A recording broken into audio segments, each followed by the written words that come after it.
بسم اللہ والحمد للہ والصلاة والسلام علی رسول اللہ اما بعد قال علیہ الصلاة والسلام انما الاعمال بالنیات۔ نیت کی کیسے اصلاح کریں، اس کے تعلق سے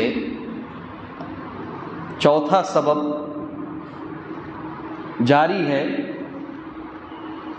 کہ بحث بازی، تکرار، جھگڑا، جدال کو چھوڑ دینا اور لا یعنی گفتگو، ایسی گفتگو جو اہم نہ ہو اس کو چھوڑ دینا، ترک کر دینا، اس کے ذریعے سے بھی ہماری نیتوں کی اصلاح ممکن ہے۔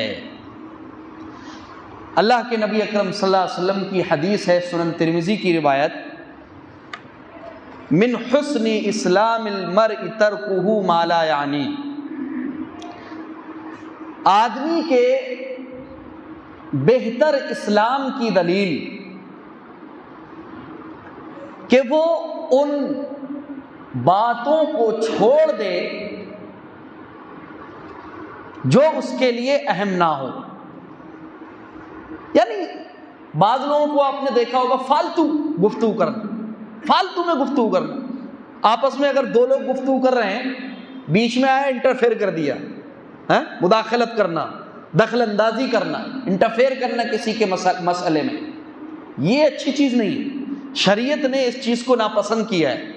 اس لیے امام حسن بصری رحمہ اللہ فرماتے ہیں کہ بندے سے اللہ کے اعراض کرنے کی علامت اور دلیل یہ ہے کہ بندہ ایسی گفتگو کرنا شروع کر دے کہ جو اس کے لیے اہم نہ ہو، بہتر نہ ہو۔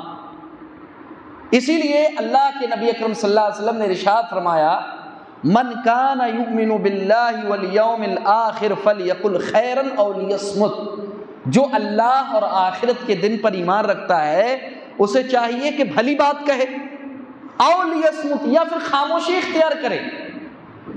خاموشی میں بھلائی ہے، لیکن بہت کم ایسے لوگ ہیں جو خاموش رہتے ہیں، کم گو ہیں۔ جہاں بولنا ہے وہاں بولیے، جہاں نہیں بولنا ہے وہاں خاموش رہیے آپ۔ اور اگر آپ نے دیکھا ہوگا باتونی، بہت زیادہ بات کرنے والا، آپ نے عام طور پہ دیکھا ہوگا اس کا دل سخت ہوگا، ایک چیز۔ دوسری بات، بڑا کنجوس آدمی ہوگا وہ، نمبر ایک۔ بہت سخت دل ہوتے ہیں، بہت زیادہ بات پھینکتے ہیں، لمبی لمبی چھوڑتے ہیں۔ جس بھی معاشرے میں جائیں گے، گروہ میں داخل ہو جائیں گے، لمبی لمبی چھوڑیں گے، آپ دیکھیں گے نمبر ایک سخت دل آدمی ہوگا، نمبر دو انتہائی بخیل، کنجوس، مکھی چوس آدمی ہوگا۔ اس کی وجہ جانتے کیا ہے؟ اس کی وجہ یہ کہ اس کا دل جو ہے سخت ہوتا چلا جاتا ہے۔ اس لیے لقمان حکیم، اللہ نے قرآن میں ذکر کیا نا، سورہ لقمان میں لقمان حکیم کے بارے میں آتا ہے، وہ کہتے ہیں الصمت حکمت وقلیل فاعلہ، کہ خاموشی اختیار کرنا یہ حکمت کی دلیل ہے، انسان کے دانا ہونے کی دلیل ہے، انسان کے عقل مند اور دانشور ہونے کی دلیل ہے کہ انسان عقل والا ہے، اور ایسا بہت کم ایسا کرتے ہیں۔ یاد رکھیے، جو کم بولتے ہیں ان کی گفتگو بڑی اچھی رہتی ہے، اور نپے تلے الفاظ لے کر کے آتے ہیں، وہ ان کی گفتگو خوبصورت رہتی ہے، اور ایسے لوگوں کی طرف دل بھی مائل ہوتے ہیں۔ کیوں؟ اس کی وجہ یہ ہے کہ ایسے لوگوں کے دل صاف ہوتے ہیں، ان کی نیتیں خوبصورت ہوتی ہیں، اچھی ہوتی ہیں، اور شریعت نے اسی چیز کو پسند فرمایا ہے۔ امام شافعی رحمۃ اللہ علیہ کہتے ہیں ثلاثۃ تزید فی العقل، بہت خوبصورت بات کہی ہے امام شافعی رحمۃ اللہ نے، کہ تین چیزیں ایسی ہیں جو عقل میں اضافہ کرتی ہیں، تین چیزیں ایسی ہیں کہ اس سے آپ کی عقل میں اضافہ ہوگا۔ یاد رکھیں، بہت قیمتی بات ہے۔ امام شافعی رحمۃ اللہ فرماتے ہیں ثلاثۃ تزید فی العقل، تین چیزیں، تین امور ایسے ہیں جو انسان کی عقل کو بڑھاتے ہیں، انسان کے دماغ کو بڑھاتے ہیں، روشن کرتے ہیں۔ نمبر ایک، پہلی چیز مجالسۃ العلماء، علماء کے ساتھ بیٹھنا، علمی مجلس میں بیٹھنا، دینی مجلس میں بیٹھنا، اہل علم کے ساتھ بیٹھنا، اس سے عقل میں اضافہ ہوتا ہے۔ کیونکہ ظاہر سی بات ہے، علماء کی مجلسوں میں الحمدللہ عام طور پر قرآن و حدیث کی باتیں ہوتی ہیں، ہاں بعض لوگ ہوں گے جو آلتو فالتو بات کرتے ہوں گے، لیکن یہاں علماء سے مراد وہ علماء ہیں جو اچھے علماء ہیں۔ علماء سو کی بات نہیں کر، برے علماء کی بات نہیں کر رہا ہوں، ورنہ بہت سارے علماء آپ کو ملیں گے، میں علماء نہیں کہتا ہوں، علماء کہتا ہوں ان کو، وہ اچھے علماء نہیں ہوتے، ان کی غیبت پائی جاتی ہے، چغل خوریوں میں مشغول ہوتے ہیں، ان کی مجلسیں ہے ہی نہیں اچھی، وہ جاہل ہوتے ہیں اصل میں۔ لیکن جو واقعی علماء ہیں، اہل علم ہیں، اصحاب علم ہیں، علم والے ہیں، ذی علم ہیں، ان کے ساتھ بیٹھنے سے عقل میں پختگی پیدا ہوتی ہے۔ اس لیے آپ دیکھیے حضرت عبداللہ بن عمر اور حضرت عبداللہ بن عباس رضی اللہ تعالیٰ عنہما چھوٹے چھوٹے تھے نا، یہ کوئی 10 سال کا، کوئی 11 سال کا، اس طرح ان کی عمریں تھیں، کوئی 14 سال کا، لیکن کن کی مجلسوں میں بیٹھتے تھے؟ حضرت عمر کی مجلسوں میں، حضرت ابو بکر کی مجلسوں میں۔ اور یہی وجہ تھی کہ ماشاءاللہ تبارک اللہ جب ان سے پوچھا جاتا تھا کوئی سوال تو اللہ کے نبی اکرم صلی اللہ علیہ وسلم نے ایک مرتبہ سوال کیا تھا نا کہ بتاؤ وہ کون سا ایسا درخت ہے کہ جس کی ہر چیز کام آتی ہے اور اسی کی مثال مومن کی سی ہے؟ تو حضرت عبداللہ بن عمر کو جواب پتا تھا، لیکن بیچارے چھوٹے تھے، شرم کی وجہ سے انہوں نے اس مجلس میں جواب نہیں دیا۔ لیکن بعد میں اپنے گھر پہ آتے ہیں تو اپنے والد عمر رضی اللہ تعالیٰ عنہ سے کہتے ہیں ابو جان مجھے معلوم تھا۔ کہا بیٹا بتا دینا چاہیے، میرا سینہ چوڑا ہو جاتا۔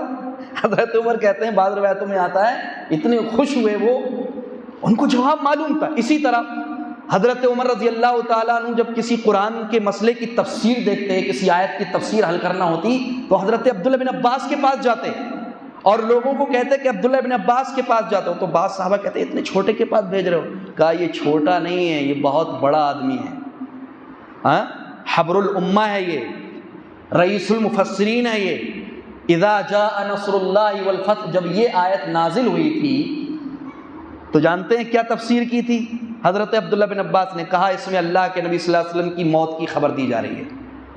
سارے صحابہ دنگ رہ گئے۔ حضرت عمر نے کہا واقعی عبداللہ بن عباس نے جو کہا ہے وہ سچ ہے۔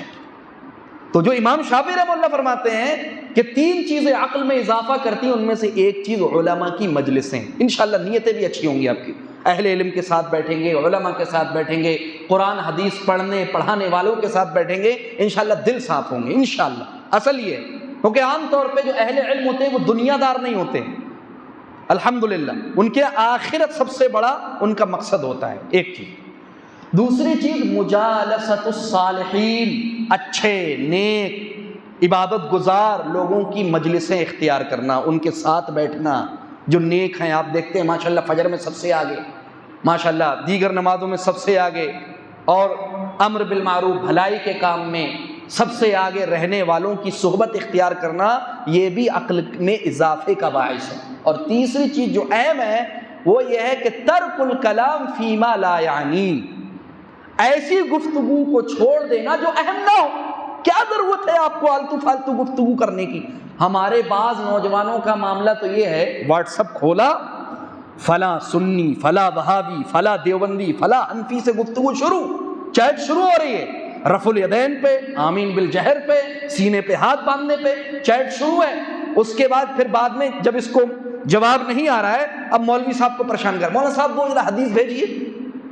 بھائی تیرا کام نہیں ہے بحث و تکرار کرنے کا، یہ کام علماء کا ہے، یہ علماء کا کام ہے۔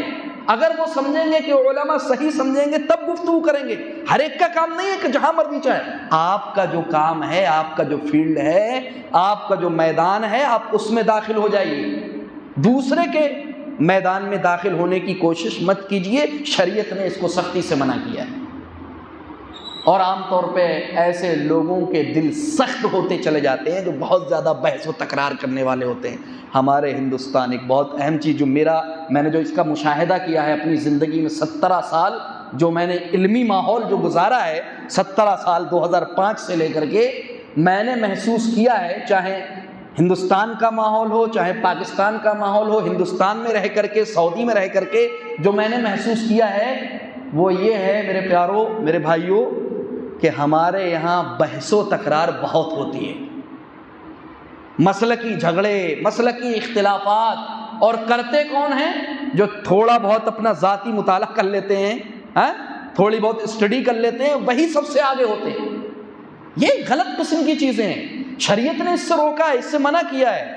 حتیٰ کہ اللہ نے تو ایک اصول بیان کیا، اگر مشرکین سے، اہل کتاب سے بھی بحث کرنا ہے تو اللہ نے ایک اصول دیا، وَلَا تُجَادِلُوهُمْ إِلَّا بِالَّتِي هِيَ أَحْسَنُ، کہ تم ان سے بحث و تکرار مت کرو مگر اس طریقے سے جو طریقہ اچھا ہو، بہتر ہو۔ کیا ضرورت ہے آپ کو فالتو میں گفتگو کرنے کی؟ آپ کے پاس علم نہیں، آپ کے پاس شریعت کا علم نہیں، اس کی معرفت نہیں، اس کی جانکاری نہیں، اور آپ اس میں گھستے جا رہے ہیں، یہ اچھی چیز نہیں، اس سے اجتناب کرنا چاہیے۔ ہمارے علماء ماشاءاللہ سمجھاتے بھی ہیں اور سمجھانا بھی چاہیے کہ ہر ایک کا فیلڈ نہیں ہے شریعت، یہ شریعت جو فیلڈ ہے، یہ میدان ہے اہل علم کا، ان کو کرنے دیجئے۔ اگر واقعی ان کا مقصد علم کو پہنچانا ہوگا، حق کو ماننا قبول کرنا ہوگا، نصیحت کو قبول کرنا ہوگا، پہنچانا ہوگا، تو یہ بحث و تکرار ٹھیک ہے، ورنہ دیگر بحث و تکرار اچھی بات نہیں، اس سے دل سخت ہوتے ہیں۔ تو اپنی نیتوں کی اصلاح کرنا چاہتے ہیں تو زیادہ بحث بازی سے پرہیز کیجیے۔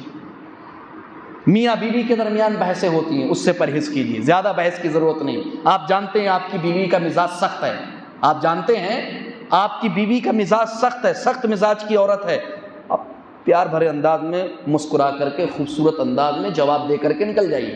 وہ غصہ والی ہے، غصہ ہو جاتی ہے، آپ کام کیجیے، جب وہ غصہ ہو چپکے سے گھر سے باہر نکل جاؤ، مسجد میں جا کے لیٹ جاؤ، کسی دوسرے کے پاس چلے جاؤ، وہاں گفتگو کر لو، وہ زیادہ بہتر ہے۔ بحث بازی سے میرے بھائیوں کام بگڑتے ہیں، دل سخت ہو جاتا ہے، یہاں تک کہ آدمی اول فول گالی وغیرہ بکتا ہے، اور یہاں تک کہ آدمی بعد میں اللہ المستعان یہاں تک یہ ٹارگیٹ بنا لیتا ہے کہ اس کو قتل کرنا ہے، اس کو مارنا ہے۔ تو بہرکیف اگر نیتوں کی اصلاح کرنا ہے ہمیں، تو ہمیں زیادہ بحث بازی سے بچنا ہوگا۔ اللہ رب العالمین سے دعا ہے الہ العالمین ہمیں صحیح طور پر قرآن و حدیث پر عمل کرنے کی توفیق عطا فرما، اور ہمیں اپنی نیتوں کی اصلاح کرنے کی توفیق ارزانی بخش، آمین۔ وآخر دعوانا الحمدللہ رب العالمین۔